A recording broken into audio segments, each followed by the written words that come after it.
Across the country today, cities and counties launched their Census 2020 campaigns, a race for resources, power, and money.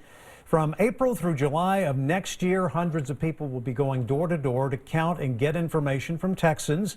And new this year, however, is an online option. Billions of dollars are at stake for Medicaid, Medicare, children's health insurance, special education grants, government housing, and all-important highways. And KXAN's political reporter Phil Prazen is here with what the stakes and the challenges are ahead. Phil. Well, Sydney, few things dictate power and money like the United States Census. And 10 years ago, leaders in Travis County say that we didn't get an accurate count. City leaders also worry that budget cuts on a federal level and unforeseen problems with the launch of an online question for the very first time will lead to another undercount. When the federal government gives out nearly $800 billion, Austin leaders want a seat at the table. It is imperative that everyone who lives here gets counted. Central Texas has many hard-to-count people: immigrants, children, college students, and people who live off the beaten path.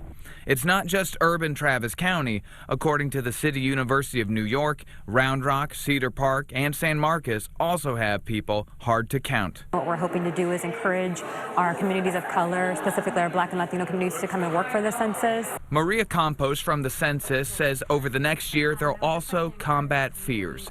President Trump's administration wants to add a citizenship question to get more details about who lives where. That causes some to worry that people won't respond to questions and thus not be counted. Campos says much of the work ahead will be alleviating those fears. The information that's collected by the census is not on an individual level, it's on a very general housing unit level. So to begin with, the city in Travis County will dedicate $100,000 and a new position to coordinate the census campaign. There's also an effort in the Texas Capitol to get the state off the bench. El Paso Democrat Cesar Blanco filed HB 255 to set up a complete count commission that would mobilize state agencies to contribute. California is putting in $150 million into counting people. Texas has no coordinated statewide effort.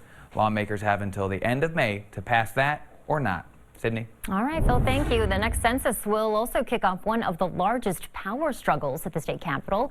After each census, lawmakers go through redistricting that determines what area each member of Congress, state representative, state senator, and city council member represents. For the last decade, civil rights groups filed suit against the state for drawing lines that benefit white people over minority groups. At this point, federal courts have upheld the state maps as legal.